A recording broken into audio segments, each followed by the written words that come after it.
ഇന്നലെ ഉണ്ടായ മറ്റൊരു വിവാദമാണ് തരൂരിന്റെ CPM BJP പ്രശംസ, മോദി പ്രശംസ. ഇംഗ്ലീഷ് പത്രത്തിൽ എഴുതിയ ലേഖനത്തിൽ തരൂർ ഇന്ന് വിശദീകരണവുമായി രംഗത്ത് വന്നു എന്നുള്ളതാണ്. താൻ UDF-നെയോ ഉമ്മൻചാണ്ടിയോ PK കുഞ്ഞാലിക്കുട്ടിയെ മറന്നുകൊണ്ടല്ല അഭിപ്രായ പ്രകടനം നടത്തിയതെന്നാണ് അദ്ദേഹം ഫേസ്ബുക്കിൽ കുറിച്ചിരിക്കുന്നത്. CPM അടുത്ത കാലത്ത് വരുത്തിയ നയം, അതിന്റെ മാറ്റം, അതിന്റെ ഗുണഫലം കേരളത്തിനുണ്ടായെന്ന് പറഞ്ഞു വെക്കാനാണ് ശ്രമിച്ചത്. സാങ്കേതിക വിദ്യയ്ക്കും വ്യവസായ വളർച്ചയ്ക്കും പിന്തിരിഞ്ഞു നിൽക്കുന്ന നിലപാടായിരുന്നു കഴിഞ്ഞ കാലങ്ങളിൽ CPM-നുണ്ടായിരുന്നത്. ഇതിൽ CPM മാറ്റം വരുത്തിയത് കേരളത്തിന് ഗുണം ചെയ്യുന്നുണ്ടോ എന്ന് പരിശോധിക്കുകയായിരുന്നു താൻ ലേഖനത്തിലൂടെ ചെയ്തത് എന്നും തരൂർ പറയുന്നു. ഉമ്മൻചാണ്ടി സർക്കാരിൽ വ്യവസായ വിവര സാങ്കേതിക വിദ്യാ വകുപ്പുകൾ കൈകാര്യം ചെയ്തിരുന്ന PK കുഞ്ഞാലിക്കുട്ടി നേതൃത്വത്തിൽ വലിയ നേട്ടങ്ങൾ കൈവരിക്കുകയും കേരളത്തിന് കാതലായ വളർച്ച നേടിക്കൊടുക്കുകയും ചെയ്തിട്ടുണ്ടെന്നും തരൂർ പോസ്റ്റിൽ വിശദീകരിക്കുന്നു. കേരളത്തിൽ ആദ്യമായി ഒരു ഗ്ലോബൽ ഇൻവെസ്റ്റർ മീറ്റ് നടത്തിയത് AK ആന്റണി സർക്കാരിന്റെ കാലത്ത് PK കുഞ്ഞാലിക്കുട്ടിയുടെ നേതൃത്വത്തിലായിരുന്നുവെന്നും തരൂർ പറയുന്നു. തരൂരിനെതിരെ കഴിഞ്ഞ ദിവസം VD സതീശൻ, രമേശ് ചെന്നിത്തല, K മുരളീധരൻ എന്നിവർ വിമർശനവുമായി രംഗത്ത് വന്നു. KC വേണുഗോപാലും വിമർശനം ഉന്നയിച്ച പശ്ചാത്തലമുണ്ടായി. മല്ലികാർജ്ജുൻ ഖാർഗെ അടക്കം പറഞ്ഞ സാഹചര്യം എന്ന് പറയുന്നത് നേതൃത്വം പറയുന്നതാണ്. നേതാക്കൾക്ക് പല അഭിപ്രായങ്ങൾ ഉണ്ടാകാം, പക്ഷെ നേതൃത്വം പറയുന്നതാണ് ഏറ്റവും പ്രധാനം. അതാണ് പാർട്ടിയുടെ അന്തിമ വാക്ക് എന്നുള്ളതാണ്. പക്ഷെ അപ്പോഴും ഈ തരൂരിൻ്റെ നിലപാട് കോൺഗ്രസ് പാർട്ടിയെ വല്ലാത്ത ഒരു ഡയലമയിൽ കൊണ്ടെത്തിച്ചിട്ടുണ്ട്. CPM ഈ വിഷയം വലിയ ചർച്ചയാക്കുന്നുമുണ്ട്. ഇങ്ങനെയൊക്കെ തരൂർ ലേഖനത്തിലെ ഉള്ളടക്കത്തെ വിശദീകരിക്കുന്നുണ്ടെങ്കിലും വിവാദം അടങ്ങില്ലെന്നാണ് രാഷ്ട്രീയ കേന്ദ്രങ്ങൾ നൽകുന്ന സൂചന. കോൺഗ്രസ് ദേശീയ നേതൃത്വത്തിന് ഉൾപ്പെടെ തരൂരിന്റെ നിലപാടിൽ കടുത്ത അതൃപ്തിയുണ്ട് എന്നാണ് സൂചന. സംസ്ഥാനത്തു നിന്നുള്ള ഒരു വിഭാഗം മുതിർന്ന നേതാക്കൾ തരൂരിനെതിരെ നടപടി ആവശ്യപ്പെടുമ്പോഴും തിടുക്കത്തിൽ അത് വേണ്ട എന്ന നിലപാടിലാണ് ഹൈക്കമാൻഡ്. അതേസമയം തരൂരിന്റെ രാഷ്ട്രീയ നീക്കങ്ങളെ ഏറെ ഗൗരവത്തോടെയാണ് കോൺഗ്രസ് ദേശീയ നേതൃത്വം നിരീക്ഷിക്കുന്നത്. തദ്ദേശ നിയമസഭാ തെരഞ്ഞെടുപ്പുകൾക്ക് പാർട്ടി സജ്ജമാകുന്നതിനിടെ ഇംഗ്ലീഷ് ദിനപത്രത്തിലെ ലേഖനത്തിലൂടെ കോൺഗ്രസ് പ്രവർത്തക സമിതി അംഗം കൂടിയായ ശശി തരൂർ പങ്കുവച്ച നിലപാട് പാർട്ടിയെ വെട്ടിലാക്കുന്നതാണെന്ന വിലയിരുത്തലിലാണ് ഒരു വിഭാഗം നേതാക്കൾ. മുൻപും ഇടതനുകൂല നിലപാടുകൾ തരൂർ സ്വീകരിച്ചതും ഇവർ ചൂണ്ടിക്കാണിക്കുന്നു. സർക്കാരിനെ വിമർശിക്കാൻ ഒരുപാട് കാര്യങ്ങളുണ്ടെന്നിരിക്കെ അത് അവഗണിച്ചുകൊണ്ട് വികസന വിഷയം ചൂണ്ടിക്കാണിച്ച് ഇടത് സർക്കാരിനെ പുകഴ്ത്താനുള്ള നീക്കം നടത്തുന്നത് പാർട്ടി നിലപാടിന് വിരുദ്ധമാണെന്ന വിമർശനമാണ് K മുരളീധരൻ ഉൾപ്പെടെയുള്ള മുതിർന്ന നേതാക്കൾ ഉന്നയിക്കുന്നത്. തരൂരിനെതിരെ കടുത്ത നടപടി വേണമെന്ന് ഹൈക്കമാൻഡിനോട് സംസ്ഥാനത്തെ ഒരു വിഭാഗം നേതാക്കൾ ആവശ്യപ്പെട്ടിട്ടുണ്ടെങ്കിലും തിടുക്കത്തിൽ ഒരു നടപടിക്ക് മുതിർന്നേക്കില്ലെന്നാണ് സൂചന. തരൂരിനെ കൂടുതൽ പ്രകോപിപ്പിച്ചാൽ അത് തിരിച്ചടിയാകുമെന്ന വിലയിരുത്തലും ദേശീയ നേതൃത്വത്തിനുണ്ട്. അതേസമയം ലേഖനം വിവാദമായ പശ്ചാത്തലത്തിൽ പാർട്ടി നേതൃത്വത്തിന് തരൂർ ഔദ്യോഗികമായി വിശദീകരണം നൽകിയേക്കുമെന്നാണ് സൂചന. വിയോജിപ്പറിയിച്ച സംസ്ഥാനത്തെ മുതിർന്ന നേതാക്കളടക്കം രംഗത്തെത്തുമ്പോഴും ലേഖനത്തിൽ എഴുതിയ അതേ നിലപാടിൽ തരൂർ ഉറച്ചു നിൽക്കുന്നതാണ് നേതൃത്വത്തെ കുഴയ്ക്കുന്നത്. വികസനത്തിൽ രാഷ്ട്രീയം കലർത്തേണ്ടെന്ന് പറഞ്ഞു വെക്കുന്നതിലൂടെ ശശി തരൂർ നിർണായക രാഷ്ട്രീയ നീക്കങ്ങൾക്ക് തയ്യാറെടുക്കുകയാണെന്ന അഭ്യൂഹവും കോൺഗ്രസ് ക്യാമ്പിൽ സജീവമാണ്. Dan Kurian, News 18, Thiruvananthapuram. Dan Kurian ചേരുന്നു. ഡാന്, നമുക്കറിയാം കേന്ദ്രത്തിൽ BJP-യുമായും കേരളത്തിൽ CPM-ഉമായും കോൺഗ്രസ് നടത്തുന്ന വലിയ പോരാട്ടം, അത് ഓരോ വിഷയങ്ങളും അടുത്ത കാലത്തായി ആയുധമാക്കുന്ന പശ്ചാത്തലം കൂടിയുണ്ട്. സംസ്ഥാന CPM സർക്കാരിന്റെ വികസന നയങ്ങളുമായി ബന്ധപ്പെട്ട് എപ്പോഴും എതിരഭിപ്രായങ്ങൾ പറയുന്ന ഒരു പാർട്ടി കൂടിയാണ് കോൺഗ്രസും അതിന്റെ നേതാക്കന്മാരും ഒക്കെ. അവിടെയാണ് തരൂർ വ്യത്യസ്തമായ അഭിപ്രായവുമായി രംഗത്ത് വരുന്നത്.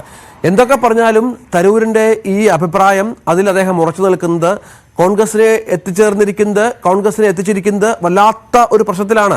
അവർ എങ്ങനെ ഇത് വിശദീകരിക്കുമെന്ന കാര്യത്തിൽ ആശയക്കുഴപ്പത്തിലാണ് എന്ന് വേണം കരുതാൻ.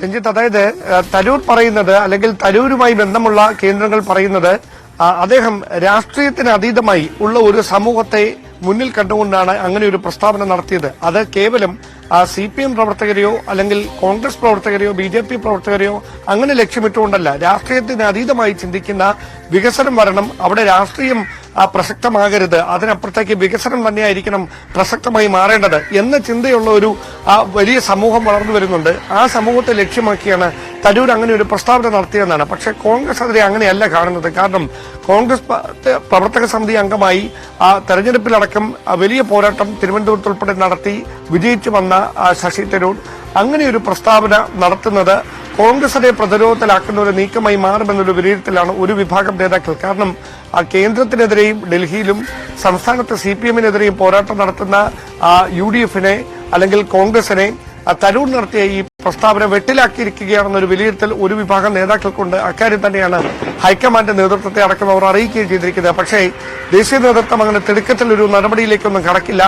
ഔദ്യോഗികമായി തരൂരിനോട് ഒരു വിശദീകരണം ചോദിച്ചതായും ഇതുവരെ നമുക്കറിവില്ല. പക്ഷെ തരൂർ തന്നെ ആ വിശദീകരണം ഔദ്യോഗികമായി ദേശീയ നേതൃത്വത്തെ അറിയിക്കുമെന്നാണ് മനസ്സിലാക്കാൻ കഴിയുന്നത്. അതിന്റെ മുന്നോടിയായി തന്നെ കാണേണ്ടി വരും അദ്ദേഹം സമൂഹ മാധ്യമത്തിലൂടെ ഇന്ന് പങ്കുവച്ചിരിക്കുന്ന ഈ വിശദാംശങ്ങളിലെ ഈ ലേഖനത്തിലെ വിശദാംശങ്ങൾ. അതായത് അദ്ദേഹം അവിടെ പറഞ്ഞു വെക്കുന്നത് UDF സർക്കാരിന്റെ കാലത്ത് ചെയ്ത നേട്ടങ്ങളെ അദ്ദേഹം ഇകഴ്ത്തി കാണുന്നില്ല, അല്ലെങ്കിൽ അതിനെ പരാമർശിക്കാതിരിക്കുന്നില്ല. അതൊക്കെ ഒരു യാഥാർത്ഥ്യമായി തന്നെ നിലനിൽക്കെ ഈ വികസന വിഷയങ്ങളിൽ രാഷ്ട്രീയം കലർത്തേണ്ട എന്ന ഒരു നിലപാട് താൻ സ്വീകരിച്ചുവെന്നാണ്. ഒരുപക്ഷെ ഇപ്പോൾ മാത്രമല്ല തരൂർ ഇങ്ങനെ ഒരു പ്രസ്താവന നടത്തുന്നത്. നേരത്തെയും സമാനമായ തരത്തിൽ നടത്തിയിട്ടുള്ള ശശി തരൂരിന്റെ പ്രസ്താവനകൾ ഏറെ വിവാദമായിട്ടുണ്ട്. കോൺഗ്രസിനുള്ളിൽ അത് സജീവമായ ചർച്ചകൾക്ക് വഴിവെക്കുന്ന രാഷ്ട്രീയ സാഹചര്യങ്ങളൊക്കെ ഉണ്ടായിട്ടുണ്ട്. അദ്ദേഹം അതിനപ്പുറത്തേക്ക് മറ്റെന്തോ രാഷ്ട്രീയ ലക്ഷ്യം മുന്നിൽ കണ്ടുകൊണ്ടാണ് ഇങ്ങനെ ഒരു നീക്കം നടത്തുന്നതെന്ന് വരെ കോൺഗ്രസിനുള്ളിൽ ചർച്ചകൾ നടക്കുന്നുണ്ട്. പക്ഷേ തരൂർ ക്യാമ്പ് അത് പൂർണ്ണമായി തള്ളിക്കളയുകയാണ്. അങ്ങനെ ഒരു നീക്കങ്ങളുമില്ല. അദ്ദേഹം വികസന വിഷയങ്ങൾക്ക് മുൻഗണന നൽകണം, അവിടെ കൊടിയുടെ നിറം അതിന് തടസ്സമാകരുത്. ഈ ഒരു നിലപാട് മുന്നിൽ കണ്ടുകൊണ്ടാണ് അദ്ദേഹം ഇങ്ങനൊരു പ്രസ്താവന നടത്തിയതെന്ന് മാത്രമാണ് തരൂരുമായി ബന്ധമുള്ള കേന്ദ്രങ്ങൾ ഇപ്പോൾ വ്യക്തമാക്കുന്നത്. പക്ഷെ അപ്പോഴും നടപടി വേണമെന്നുള്ള ആവശ്യം പാർട്ടിയിലെ ഒരു വലിയ വിഭാഗത്തിനുണ്ട് എന്ന കാര്യത്തിൽ സംശയമില്ല. നേരത്തെ ഡാൻ പറഞ്ഞതുപോലെ ഇതിനു മുൻപും സമാനമായ പല നിലപാടുകളും തരൂർ മുന്നോട്ട് വെച്ചിട്ടുണ്ട്. ഇപ്പോൾ തരൂർ പ്രശംസിക്കുന്നത് AK ആന്റണിയെയും PK കുഞ്ഞാലിക്കുട്ടിയെയും ഒക്കെയാണ്. ലീഗിലും ഇതുമായി ബന്ധപ്പെട്ട അസംതൃപ്തിയൊക്കെ ഉണ്ട്. അതുകൊണ്ട് മാത്രം തീരുന്നൊരു പ്രശ്നമായി പാർട്ടിയിൽ ഇത് മാറുമോ? ഹൈക്കമാൻഡ് കുറച്ചുകൂടി തരൂരിനെ നിരീക്ഷിക്കുന്നുണ്ട് എന്നാണ് മനസ്സിലാക്കുന്നത്. കാരണം കേരളത്തിൽ മാത്രമല്ല, മോദിയുടെ US വിസിറ്റിനെയും തരൂർ അനുകൂലിച്ചിട്ടുണ്ട്. അതിലെ പോസിറ്റീവ് റിസൾട്ട് ഉണ്ടാക്കുമെന്നൊക്കെ പറയുമ്പോൾ അവിടെയും അത് പ്രശ്നമാണ്, കേന്ദ്രത്തിലും പ്രശ്നമാണ്. കാരണം മോദിക്കെതിരെ വലിയ അറ്റാക്ക് നടത്തുന്ന ഒരു പാർട്ടി കൂടിയാണ് കോൺഗ്രസും രാഹുൽ ഗാന്ധിയും മറ്റും.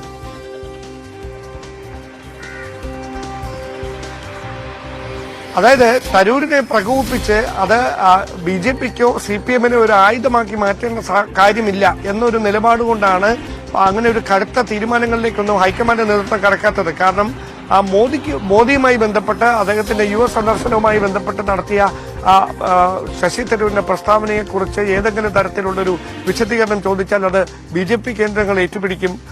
സംസ്ഥാനത്തെ ഇടത് സർക്കാരുമായി ബന്ധപ്പെട്ട് അദ്ദേഹം നടത്തിയ പ്രസ്താവനയെക്കുറിച്ച് വിശദീകരണം ആവശ്യപ്പെട്ടാൽ അത് CPM കേന്ദ്രങ്ങൾ ഏറ്റുപിടിക്കും. അപ്പോൾ തരൂർ വളരെ ടാക്ടിക്കലായിട്ടാണ് ഈ ലേഖനത്തിൽ ഈ കാര്യങ്ങൾ വിശദീകരിച്ചിരിക്കുന്നത്. ആർക്കെതിരെ ഇതുമായി ബന്ധപ്പെട്ട് എന്ത് വിശദീകരണം ആവശ്യപ്പെട്ട് അദ്ദേഹത്തോട് ചോദിക്കുന്ന ഒരു സാഹചര്യം വന്നാലും അത് എതിർചേരി മറുവിഭാഗം കോൺഗ്രസിനെതിരെ ആയുധമാക്കാനുള്ള ഒരു സാധ്യത മുന്നിൽ കണ്ടുകൊണ്ടാണ് തിടുക്കത്തിൽ അങ്ങനെ ഒരു തീരുമാനത്തിലേക്കൊന്നും കടക്കേണ്ടെന്ന നിലപാടിൽ നേതൃത്വം ഉറച്ചു നിൽക്കുന്നതെന്നാണ് മനസ്സിലാക്കുന്നത്. അതേസമയം അദ്ദേഹം നടത്തിയ ഈ അഭിപ്രായ പ്രകടനത്തോടുള്ള വിയോജിപ്പ് കോൺഗ്രസ് ദേശീയ നേതൃത്വം തന്നെ അദ്ദേഹത്തെ അറിയിക്കുമെന്നാണ് നമുക്ക് ലഭിക്കുന്ന സൂചനകൾ. അങ്ങനെയാണെങ്കിൽ ഇത്തരം പ്രസ്താവനകൾ നടത്തുമ്പോൾ അല്ലെങ്കിൽ ഇത്തരം ലേഖനങ്ങൾ എഴുതുമ്പോൾ കൂടുതൽ ജാഗ്രത പുലർത്തേണ്ടതുണ്ട് എന്ന തരത്തിൽ ഒരു മുന്നറിയിപ്പ് കൊടുക്കാനാണ് സാധ്യത. തീർച്ചയായും ഡാൻ കുര്യൻ വിവരങ്ങൾ പങ്കുവെക്കുകയായിരുന്നു.